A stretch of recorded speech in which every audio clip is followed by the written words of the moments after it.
raadiyoon sagalee Ameerikaa wixataa qabee haga jimaataatti galgala keessaa sa'a lamaa walakkaa jalqabee haga sa'a 3 meetir baandii 22-25 tokko irratti Waashingtan DC irraa kan sagantaan Oromoo amma qaba.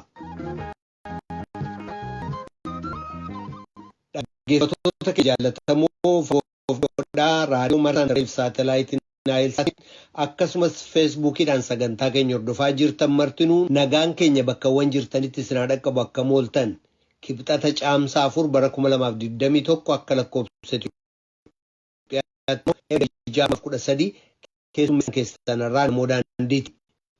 Ergaan addaa Yuunaayitid Isteetsi Jeffrey Feltman wal dhibdee fi muddamtuu gabaa keessaa tasgabbeessuu yaaluuf jecha Itoophiyaa, Eertiraa, Masrii fi Sudaaniin daawwachuuf jiran. Imala dippiloomaaticha alaashee senaatoroonni 5 duraan ibsa baasanii jiru. Itoophiyaatti ambaasaaddarri Yuunaayitid Isteetsi durii Deevid Shiinis kan irratti yaada kennanii jiru. Bulchiinsa Joo Baayiden jijjiirama addunyaa irratti ejjennoo cimaa qaban ta'uu isaanii gargaarsa dhimma kanatti fuuleffate Afrikaa keessatti kan mirkaneessan dubbatu. Kanneeniif kabiroodhaaf haga xumura sagantaa keenyaatti nu waliin turaa jedha dhaggeeffattoota keenya.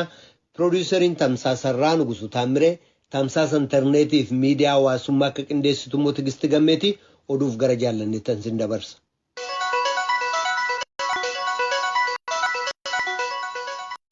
Attamoltan kabajamtoota dhaggeeffattoota keenyaa oduun kibxataarraaf qabnu.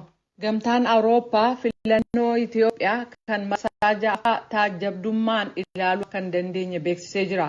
Bakka bu'aa olaanaan gamtichaa akka ta'an Joosef Borrell ibsa kaleessa baasaniin taajjabdoonni filannoo kan gamtaa Awurooppaa attamitti bobbaafamuu akka qaban kan ilaaleen dhimmootii ijoo irratti aangawoota Itoophiyaa waliin waliigalteerra ga'uu hin dandeenye jedheera.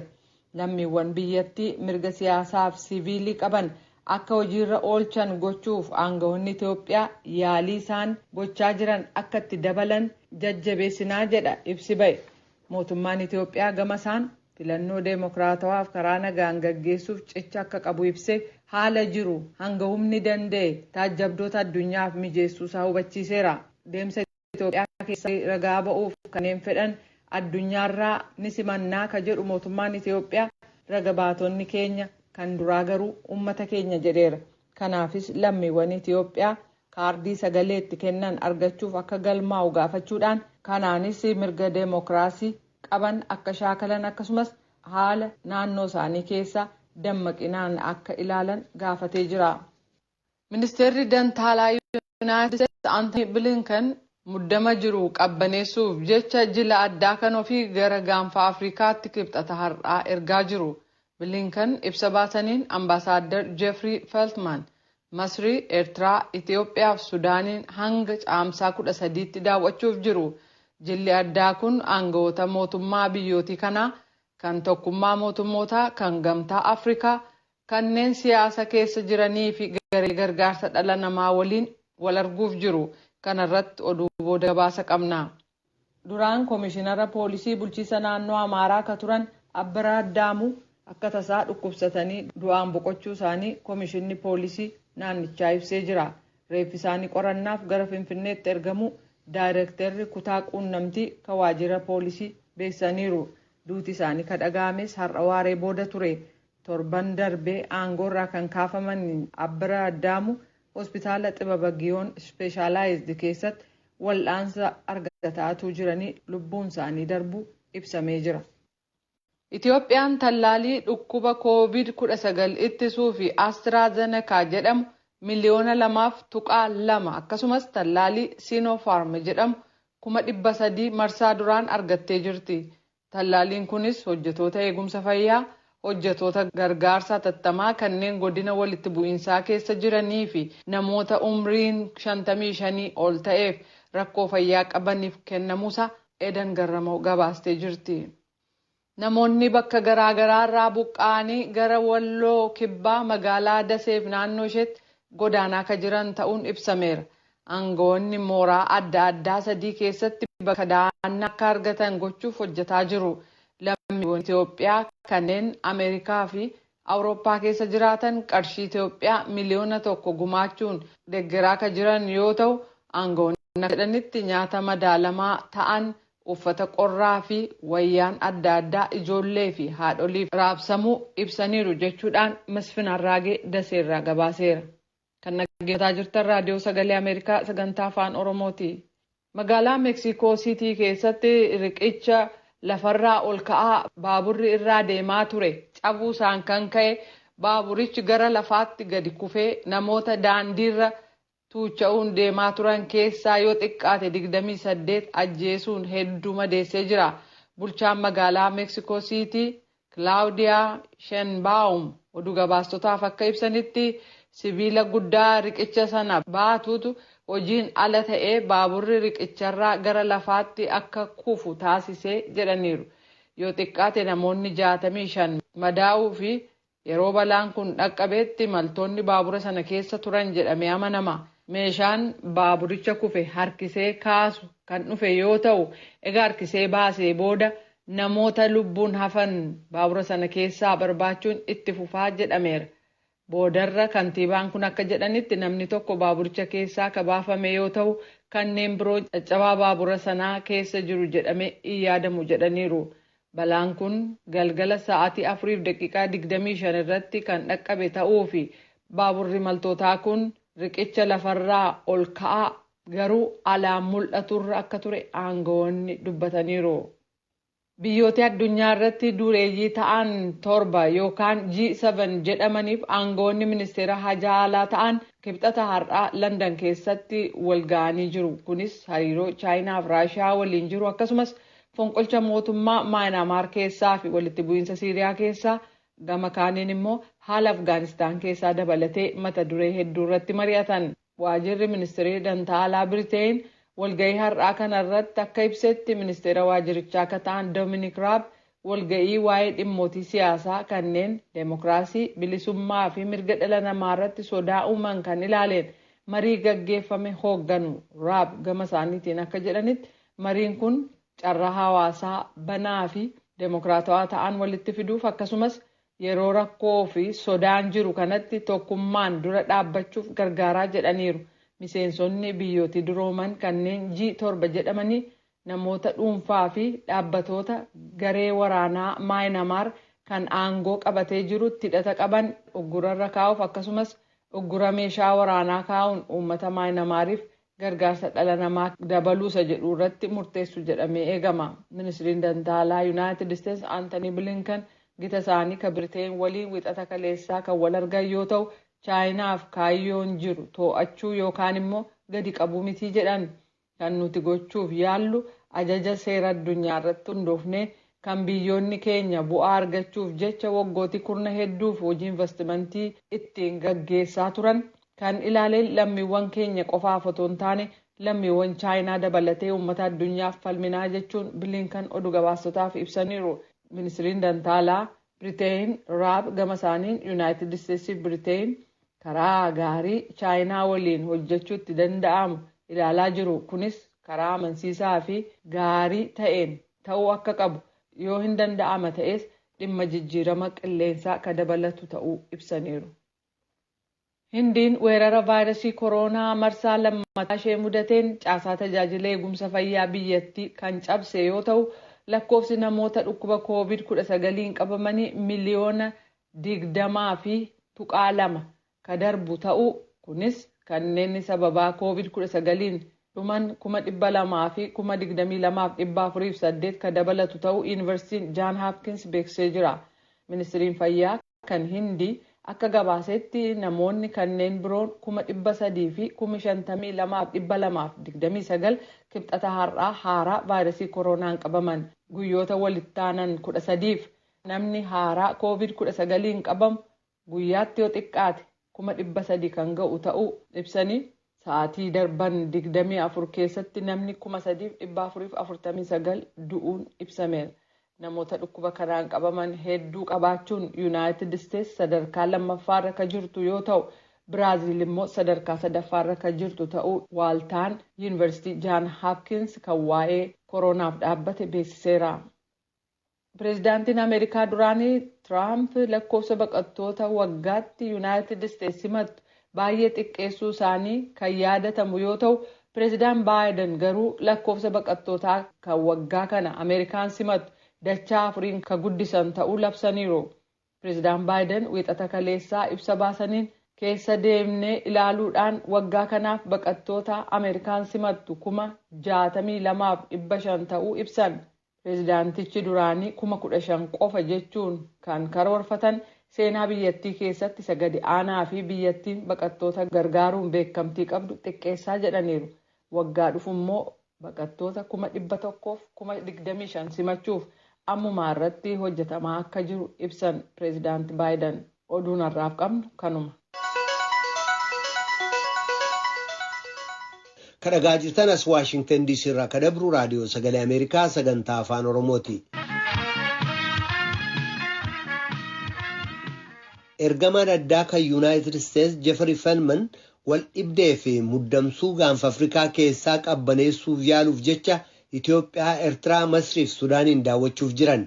Seneetarri Yuunaayitid Isteetsi Ben Kaardinii fi seneetaroonni biyyattii kanneen biroon 4 haala Itoophiyaa keessaa gada deemaa dhufe kana furuudhaaf akka ambaasaaddar Feltman imala isaanii kan tasgabbii buusuuf itti gaafatamummaaf hundarmaachisummaa argamsiisuuf jajjabeessan xalayaa barreessaniin gaafatanii jiru.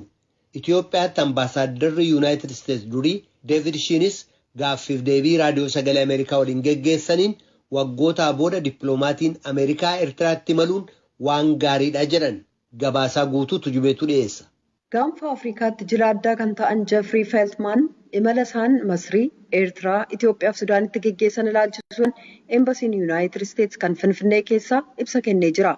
Feltman caamsaa 4 hanga caamsaa 13 bara 2020tti gamas daawwachuuf kan jiran yoo ta'u, innaa daawwannaa isaanii aangawoota mootummoota kanaa akkasumas ka tokkummaa mootummootaaf ka gamtaa Afrikaa waliin marii geggeessuuf jiru.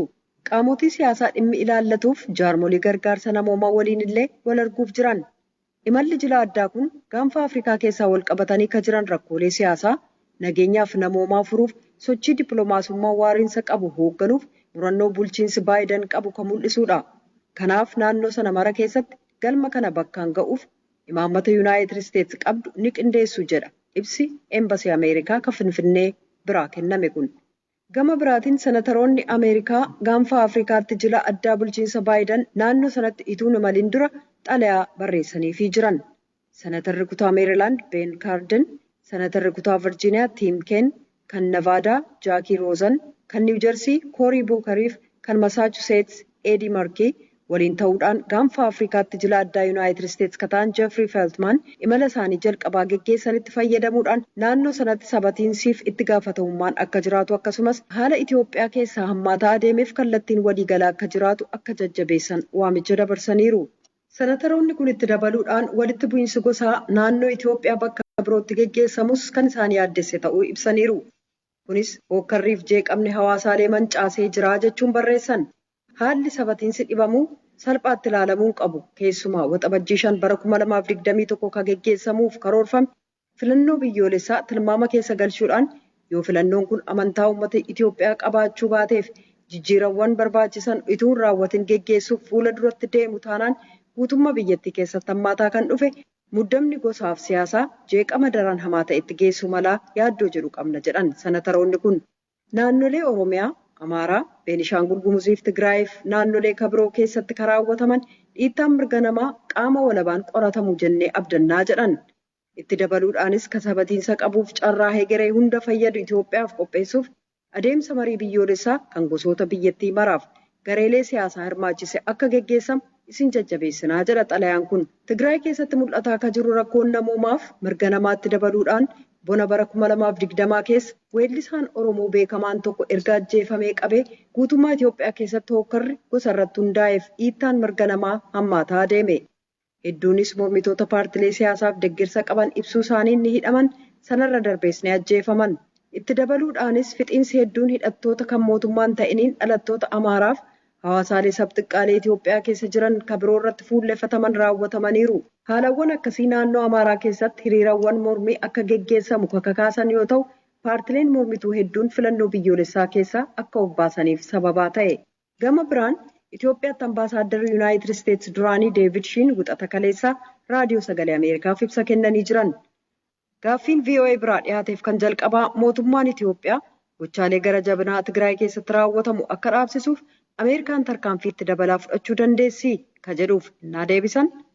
The question here is not just what the U.S. can do, but what it is willing to do under the circumstances of wanting to maintain a Gaaffiin jiru Yuunaayitid Isteets maal gochuu dandeessi ka jedhu tun taane Afrikaa keessaa biyya akkaan barbaachistuu Itoophiyaa waliin hariiroon michoomaa gaariin akka itti fufuuf maal gochuuf fedha qabdi ka jedhu. Itoophiyaan roggura guddaa kaa'uun yoo barbaachise immoo maal gochuutu danda'ama. Kun qabatamaan natti hin fakkaatu. Ameerikaanis kana gochuudhaaf waan qophoofte natti hin fakkaatu. Rakkoo gargaarsa namoomaa naannoo Tigraay keessa jiru laalchisee mootummaan Itoophiyaa tarkaanfii akka fudhatamansiisuu irratti imaammata fuuleffate waan dadhabsiisuu natti fakkaata. Tarkaanfiilee guguddoo fudhachuun qaama ajandaa jiruu ta'uu sana shakka. Ambaasaadder Deevid Shiin imala Feeltmaan Eertiraatti geggeessan baay'ee barbaachisaadha jedhan. Well, the significance of the travel is just that it's the first time in a number of years that a senior American official has been barbaachisummaan imala kanaa waggoota hedduu keessatti aangawoonni Ameerikaa gameeyyiin aangawoota Eertiraa gameeyyii waliin akka wal argan eeyyamamuun kun isa jalqabaa ta'uu isaati. Kun qoftiyyuu waan gaariidha. Namni hojii dippiloomaasummaa keessa ture tokko rakkoolee jiran furuu fi falmiif mariin barbaachisaa ta'uu isaa irratti walii gala. Ba'ii walga'ii kanaa maal akka ta'u argamuuf jira. Ni milkaa'a jedheen abdadha. Gama biraan hidha laga Abbayyaa laalchisee Sudaan, Masriif Itoophiyaa gidduu muddamni jiru hammaataa adeeme. Masriif Sudaan Itoophiyaan hidha guddicha bishaaniin guutuu jalqabuu dura waliigalteen seeraa jiraachuu qabaa jedhu. Itoophiyaan garuu waggaa darbe hidha sana bishaaniin guutuu jalqabde. Tarkaanfiin kunis biyyoonni lamaan kallattiidhaan dhiyeessii bishaaniif humna ibsaa isaanii kan miidhu ta'uu dubbatan. Gamtaan Afrikaa biyyoota hollaa sadan gidduutti falmii uumame furuuf adda durummaan yaalaa ture.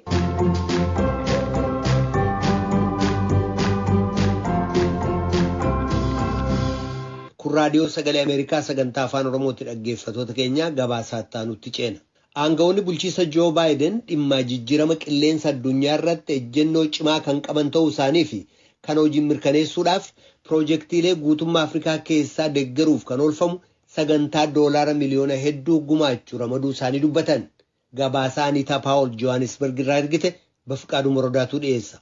Akka hooggansi Yuunaayitid Isteets jedhetti qabsoo qulqullina dhabeensa naannoo biyyoottan guddachaa jiranii keessatti jijjiiramni haala qilleensaa, hiyyummaanii fi guddinni diinagdee waan addaan bahanii ilaalamuu hin qabnedha. Jijjiirama barbaachisu dhugoomsuudhaa fi maallaqni barbaachisaadha. Dhaabbanni Millennium Challenge Corporation jedhamu eejensii Ameerikaa kan of danda'ee dhaabbatedha. Dhaabbanni kun bu'uurota misoomaa hammayyeessuu, xiyyeeffannaa haaromsa imaammataatii fi guddina diinagdee keessatti waan nama hunda hirmaachisuu danda'u jajjabeessuu fi hojjeta.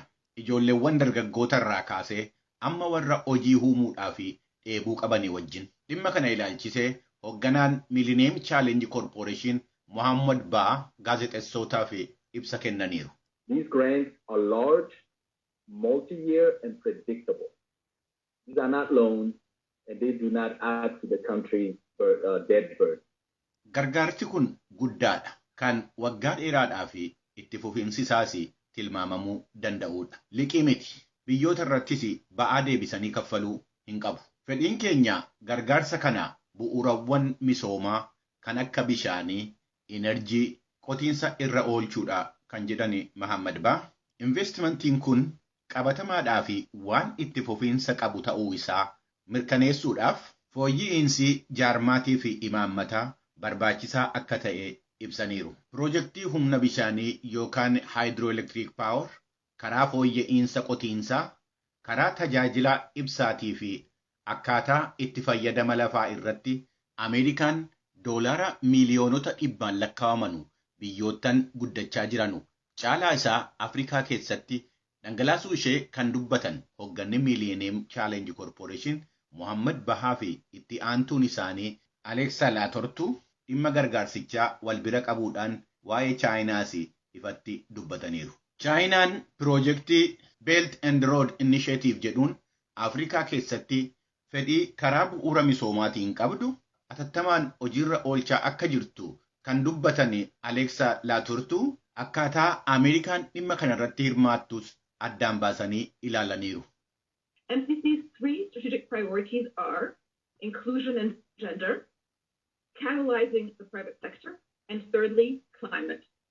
Millennium Challenge Corporation dhimmoota sadii irratti dursa kenna. Garee adda addaa walitti fiduudhaa fi dhimma saalaa, walqabsiisina jaarmiyaalee dhuunfaa, akkasumas haala qilleensaati. Waan sadan kanaa fi dursa kennuun guddina olaanaa ta'e agarsiisuudhaa fi waan gargaaruufi. Waan sadan kana keessaa yoo tokko fudhachuu barbaaddani ani isinii jira jedhu itti aantuun Millennium Challenge Corporation. United States dhimma kanarratti murannoo qabdu hojiidhaan agarsiisteetti jedhu Alexa Laatortu. So MCC recognizes that climate change is absolutely linked to poverty and economic growth. Dhaabbanni Millennium Corporation haalli jijjiirama qilleensaa iyyoomummaadhaa fi guddina diinagdee wajjin walitti hidhataa ta'uusaa kan ibsani Laatortuun dhaabbanni isaan hoogganan biyyoottan guddachaa jiran keessatti haala jijjiirama qilleensaa irratti qabsaa'uudhaan akka dursaa jiru dubbataniiru. Akkuma kanaan waggoottan 5 darban keessatti $1 biliyoonii 1.5 akka baasan, kunis karoora dhaabbatichi sochii haala qilleensaatiin wal qabateef maallaqa hojiirra oolchuu barbaade keessa harka 38 akka ta'e kan dubbatan itti gaafatamtuun dhaabichaa. Hojiin nu haala qilleensaa irratti hojjennu akkaataa itti baruu yookiin dhannaan godhachuu qilleensaa, dandeettii haala qilleensaa dandamachuu, waan haala qilleensaa miidhuu danda'u hir'isuudha jedhaniiru. Dhuma irrattis dhaabbatichi akeeka haaraa akka qopheeffate kan ibsanii itti aantuu hoggantuun Millennium Challenge Corporation waggaa 5 dhufuuf fandii yookaan horii qophaa'e keessa harki caalaan deeggarsa haala jijjiirama qilleensaa irra akka oolu ibsuun isaanii gabaasameera.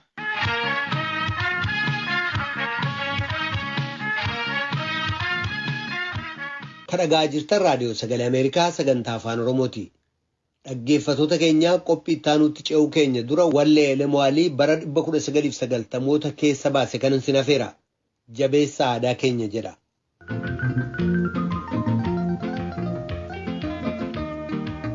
Shamarran kan kee hoggaamna deeman sabbataa qarmaa gumee taayyatan. Shamarran kan kee hoggaamna deeman sabbataa qarmaa gumee taayyatan.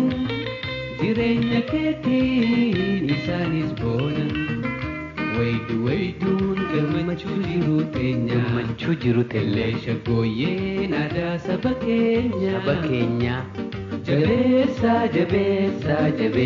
aadaa teenya.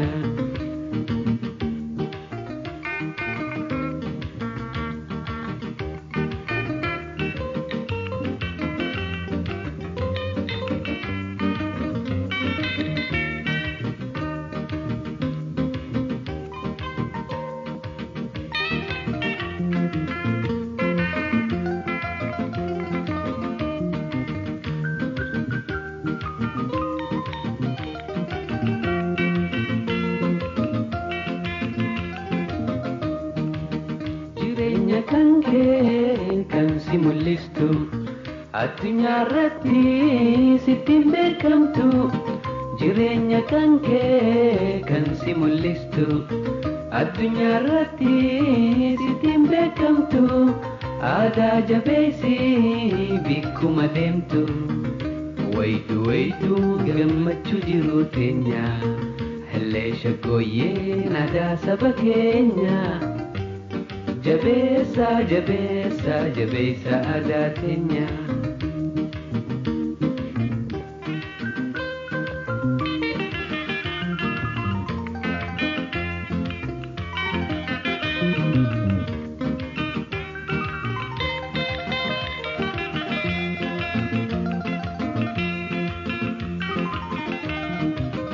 Guddina keenyaaf daawwiti taati. Jireenya keenyaas ni hangaasifti. Guddina keenyaaf daawwiti taati. Jireenya keenyaas ni hangaasifti. Dhaloota dhufuuf dabarsuu taati. Wayduu gammachuu jiru teenya hellee shaggooyyeen aadaa saba keenya. Jabeessa aadaa teenya.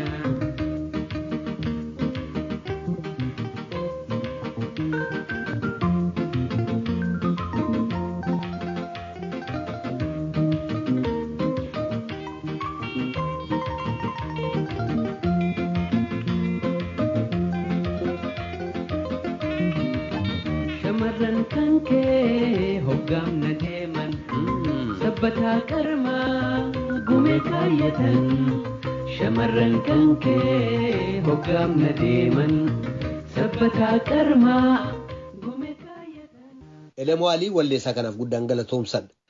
Pireezidaantii Yuunaayitid Isteetsi Joo Baayiden bulchiisa isaanii guyyoota 100 booda miseensota manneen maree lameeniif haasawaa dhageessisan keessatti dhimma mirga namoomaa handhuura imaammata isaanii alaa taasisanii jiru. Kan imaammaticha simatan hoogganoonni jaarmaalee mirga namoomaa immoo hojiin hordofamuu qabaa jedhu. Gabaasaa Sindisheen Tujubeetu dhiyeessa. Maayinamaar Raashaaf naannoo addunyaa keessatti kan geggeessaman hiriirtota nagaa irratti tarkaanfii hamaan fudhatamu kan bulchiinsi Baayiden mirga namaa bu'uura imaammata alaa Ameerikaati jechuun waadaa seenee qormaata keessa galche. Hayyoonni mirga namaa hangi tokko akka jedhanitti Joo Baayideniif ministiriin dhimma alaa Antoonii Bilinkan bulchiinsa Tiraamp waliin innaa ilaalaman dhimmootii mirga namaa irratti haala guddaadhaan sagalee dhageessisaniiru. Kan isaan jedhan keessaa tuquun yoo barbaachise Chaayinaan sabxiqqaalee gosa Uguur irratti dhiibbaa isheen geessu irratti qeeqa hamaa isaan dhiyeessan tokko. Amnesty International irraa Joan Liin akkas jedhu. The Biden administration has made this unequivocally clear that bulchiinsi Baayiden mootummaan Chaayinaa akkaataa inni warreen Uguur itti qabee jiru yaaddessaa ta'uusaaf mootummaan Yuunaayitid Isteetsi kana argaa akka waan hin agarreetti akka hin dhiisne sirriitti ibsee jira. Akkuma argine sun mirga namaa Chaayinaa keessaa laalchisee jijjiirama guddaadha. Akkan yaadutti bulchiinsa duraaniitiin naannoo Xinjiang yookaan Hong Kong keessa haalli mirga namaa hagas kan irratti fuulleeffatame hin turre. Hayyoonni mirga namaa kanneen biroonis bulchiinsichi mirga namaa irratti fuulleeffachuusaa hubataniiru. We saw sanctions on the International Criminal Court lifted. We saw the global gag rule for women's rights lifted. Gurri mana murtii akka qoratu ka sadarkaa addunyaarra kaa'ame ennaa ka'u arginee jirra. Qajeelfamni mirga dubartootaa murteessu ennaarraa ka'u argineerra. Namoota addunyaarra jiran kan jaalleewwan saala wal fakkaatuuf deeggarsa ennaa godhamu akkasumas deeggarsa hawaasa siiviliif godhamu arginee jirra. Kanaaf dhugumatti waa'een mirga namaa yeroo hedduu ministirii dhimma alaa Antoonii Bilinkaniin dubbatamee jira jedhan. Garuu giddugaleessa bahaa tuquudhaan Holewinskiif hayyoonni kabiroon ammayyuu bakka fooyya'ina barbaachisutu jira jedhan. There have also been some missteps. So things that are very practical and not just statements include arms sales. Tarkaanfiiwwan dogoggoraa hangi tokko turan. Kanaaf ibsa qofaa otoo hin taane dhimmootii sirriitti hojiirra ooluu danda'an kan gurgurtaa meeshaa waraanaa tokkummaa Emireetota Arabaaf Masrii dabalata. Biyyoota dhiittaa mirga namaan beekaman lamaan. Kanaaf ammayyuu waa hedduutu nu hafaa jedhan. Hayyoonni akka jedhanitti akkaataa ilaalcha jiru jijjiiruun barbaachisaa ta'us rakkoonni guddaan bulchiinsi Baayiden biyyoonni akka Raashaa fi Chaayinaa dhiittaa mirga namaa geessisaniif akkamiin akka gaafataman gochuudha. Having Secretary of State Tony Blinken say that what's happening to the Uyghurs in China is a genocide is one thing. Ministiriin dhimma alaa Antoonii Blinken dhiittaa mirga namaa warreen Uyghur kanneen Chaayinaa irra ga'aa jiru yakka fixiinsa sanyiitii ka jedhan waan tokko.